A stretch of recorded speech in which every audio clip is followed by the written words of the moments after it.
My grandmother kept one hat that she wore to only one place. Not to the market, not to visit her sister, not even to a wedding. One hat, kept in a round box on the top shelf of the closet, and it came down for one thing only, Sunday Mass. She would have walked to the store bareheaded in the rain, but she would not walk to the altar without it. And when I was a boy, I thought it was vanity, an old woman fussing over a hat. It took me most of my life to understand that it was the opposite of vanity. It was love. Tonight I want to talk to you about the one mistake most of us make now with how we come dressed to Mass, and I promise you from the first word, this is not going to be a scolding about hemlines. It goes far deeper than that, and it is far more beautiful. I'm Deacon Thomas Brennan, and I want to be careful and gentle here, because clothing is a tender subject, and the last thing I would ever do is make a faithful soul feel ashamed as they walk up to receive their Lord. So let me say the most important thing first, and let it stand over everything else I say tonight. God looks at the heart. A poor man in his only worn shirt, come with a heart full of love, is dressed more beautifully for Mass than a rich man in his finest suit come out of habit and half asleep. If your means are small, if your body is aching, if all you can manage some weeks is to get yourself through the door at all, hear me. You are welcome, you are dressed well enough, and heaven rejoices that you came. This is never, ever about fabric or fashion or money. So what is it about? Let me put that fear fully to rest first, because I know for some of you it is not a small thing. There are people who stay away from Mass or shrink into the back pew because they believe they have nothing good enough to wear, and they are ashamed. If that is you, I want you to hear this from me as clearly as I can say it. God is not looking at the label in your collar. The widow who put 2 small coins in the temple treasury in her poor and worn clothes was praised by the Lord himself above all the rich men in their finery, because she gave from her heart. If your one clean shirt is worn thin, wear it with your head high, because you are the widow with her 2 coins, and heaven treasures you. Never, ever let the lie that you are not dressed well enough keep you from the God who is longing to see your face. He would rather have you there in rags, present and loving, than have the finest dressed pew in the country full of people who came out of habit. So set that shame down at the door. It was never from God. So what then is this really about if it is not about money or fabric? It is about one thing, and only one. Remembering. Here is the mistake, and it is not really a clothing mistake at all. It is a mistake of forgetting. We forget where we are going. We have come to dress for Mass the way we dress for any errand. The same clothes we would wear to mow the lawn, or run to the pharmacy, or lie on the couch. Comfortable, casual, unthinking. And there is no rule broken in that, no sin in a pair of everyday trousers. But something is lost, because think of it, if you knew, truly knew, that this Sunday you were going to be granted an audience with the King of the whole universe, that you would kneel before him and he would come to you, into your very body, in Holy Communion, closer than any king ever came to any subject in the history of the world. Would you think, even for a moment, about how you would come before him? Of course you would, not out of fear, out of love. The way you would take care over your appearance, not for a stranger, but for someone you adore, someone you have not seen in a long time, someone whose eyes you want to meet well.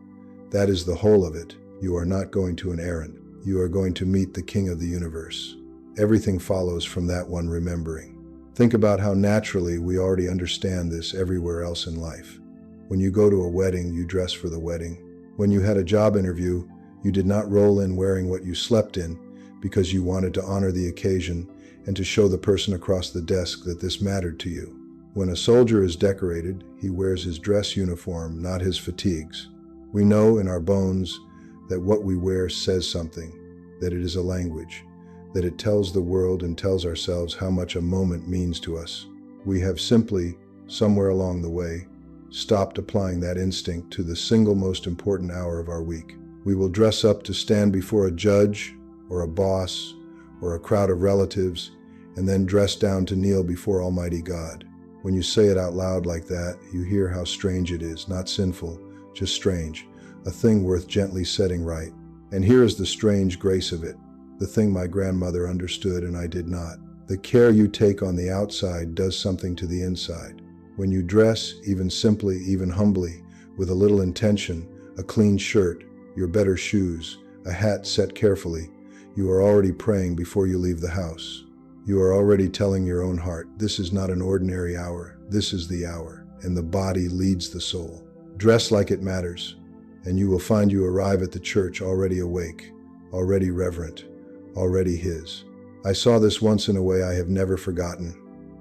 There was a man in a parish I knew, a working man, rough hands, not much money, who had drifted from the faith for years, and when he began to come back, he did a small thing. He bought, second-hand, one good jacket, and he kept it for Mass alone. And he told me later that putting on that jacket on Sunday morning became the moment his conversion happened, week after week. Buttoning it up, he said, was like buttoning up his intention. By the time he reached the church, he was ready, because the jacket had already started the prayer in him back in his bedroom. That is the secret the old ones knew. Your Sunday clothes are not a performance for the people in the pews. They are a sermon you preach to your own soul in the quiet of your home before you ever step out the door. They are you telling yourself, before anyone else can distract you from it, where you are going and whom you are going to see. And you do not need money for this, which is the beauty of it. It is not about a new jacket or a fine dress. It is about intention. A clean shirt, pressed with a little care, your hair combed, your good shoes, whatever your best pair happens to be, a small deliberateness, a small setting apart of these clothes for this hour. The poorest person in the world can do it, because it was never about the price of the cloth. It was always about the love that took the trouble. That is why the old ones called it their Sunday best, not their Sunday finest, to outshine the neighbors. Their best, offered up, the way you would bring your best to anyone you truly loved. And I want to be careful here, because there is a ditch on both sides of this road, and I do not want you to fall into either one. On one side is carelessness, coming to God the way you would come to the couch, forgetting whom you are meeting. But on the other side is the opposite danger, and it may be worse. It is the danger of turning up beautifully dressed in order to be seen, to be admired, to have the finest hat in the pew, and going home having thought more about the eyes of your neighbors than the eyes of your God. That is not reverence. That is vanity wearing reverence as a costume. So walk down the middle of the road, come dressed with care, but come to be seen by one, and one only. If you catch yourself glancing around to see who noticed your outfit, gently let it go, and turn your eyes back to the altar. The care you took is a gift for God. Do not spend it on the crowd. The most beautifully dressed soul in any church is the one whose good clothes are entirely forgotten the moment they kneel, because their whole attention has gone to the one they came to meet. And a special word to the mothers and the grandmothers, because you carry an extra weight in this. The Sunday battle of getting children fed and dressed and into the car with their shoes on the right feet is a real and holy labor, and some Sundays the victory is simply arriving at all, and if that is your season of life, then arriving is your Sunday best, and God is delighted with it. But when you can, teaching a child to put on good clothes for Mass is one of the quietest and most lasting gifts you will ever give them. They will not remember the words of a single homily from their childhood, but they will remember all their lives that on Sundays we washed our faces and put on our good shoes, because we were going somewhere that mattered more than anywhere else we went all week. You are writing reverence into them in a language deeper than words. You are teaching their very hands that God is worth dressing for. Now, some of you are waiting for me to talk about the veil, the mantilla, the covered head, so let me tell you the truth about it, because the truth is more freeing than most people expect. For a long time, women covered their heads at Mass, and it was a beautiful and humble custom. But hear this clearly. It is a custom. It is not a rule binding on you today. It is not an obligation, and no woman should ever feel she has sinned or fallen short by not wearing one. If you are drawn to it, if it helps you pray, if it makes you feel gathered and hidden with the Lord, then wear it freely and joyfully, and God bless you. And if you are not, you are no less reverent, no less welcome, no less His daughter. That is the freedom the Church actually gives you. Love decides, not fear. I will tell you what the veil meant for those who loved it, because it is beautiful even if it is not required. In the old understanding, you veil what is holy. The chalice that holds the precious blood is veiled. The tabernacle is veiled. And a woman who carries life in her very body who images the Church herself as the bride of Christ, veiled her head as a sign that she too was something sacred, something set apart for God. It was never meant as a mark of being lesser. It was meant as a crown, a quiet declaration, I am holy ground. If that speaks to your heart, then wear it and let it lift your prayer. And if it does not, carry the same truth in your heart without the cloth, for you are no less holy ground for having your head uncovered. The Church gives you the freedom precisely because the reverence lives in the soul, not in the fabric.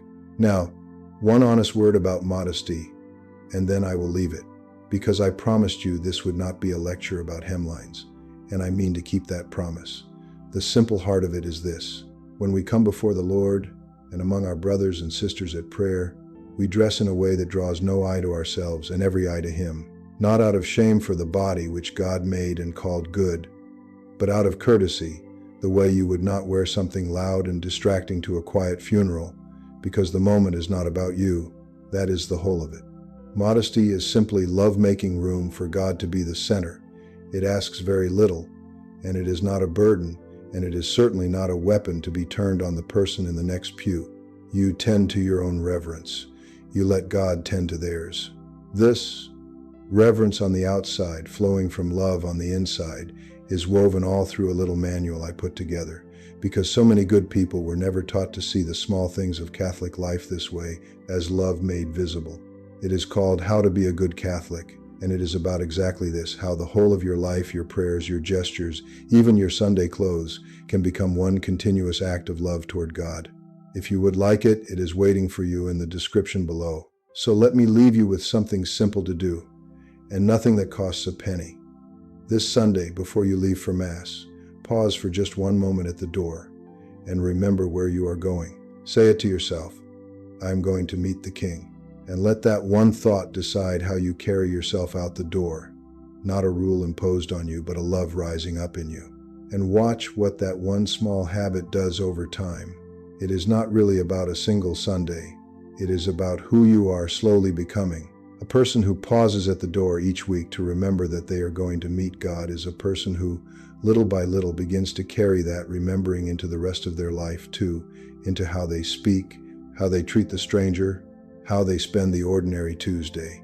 Reverence is not a Sunday coat you put on and take off. It is a seed.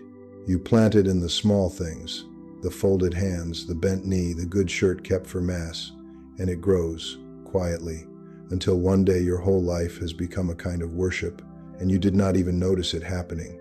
That is what the old ones were really teaching, under all the hats and gloves. They were teaching us that God is worth our best, everywhere, always, beginning with the 1 hour a week when we go to meet Him face to face. That is the whole lesson. My grandmother did not need a rule. She needed only to remember whom she was going to see, and so she reached for the hat. I understand her now. In a way, the boy watching from the doorway never could. That hat was not about the hat. It was her way of preaching a sermon to her own heart before she ever left the house, a way of saying out loud in wool and felt, today is not an ordinary day. Today I am going to meet my Lord. She was dressing her soul, and the clothes were only the outward edge of it. And here is the thing that stops me still. She is gone now, many years gone. But I would wager that when she stood at last before the King she had dressed for all those Sundays, He did not look at the hat at all. He looked at the 60 years of love that had reached for it, week after faithful week, and He welcomed her home. That is what all of this is finally about, not the fabric. The love underneath it, made visible, offered up, one Sunday at a time, until the last Sunday, when we meet Him at last with nothing to wear but the love itself, which turns out to have been the only garment that ever mattered. So do not hear a rule in anything I have said tonight. Hear an invitation. This Sunday, dress for the King, however your means and your body allow, and let the small care you take be a prayer before the prayer, a way of telling your own heart where you are going. And if all you can manage is to arrive, then arrive, and know you are dressed in the finest thing there is, a heart that came. Tell me in the comments, what did your mother or your grandmother wear or do for Mass that you still remember all these years later? The hat, the gloves, the good coat kept for Sundays, the way she made you tuck in your shirt at the door. Those memories are treasures, and I would love to read them. And if there is someone you are carrying tonight, someone who has stopped coming, someone sick, someone gone on ahead of us, Leave their name below, and I will pray for them, and so will the people reading beside you. You are not alone in this. You never were. Come, Reverend, leave in peace, and I will see you at the altar.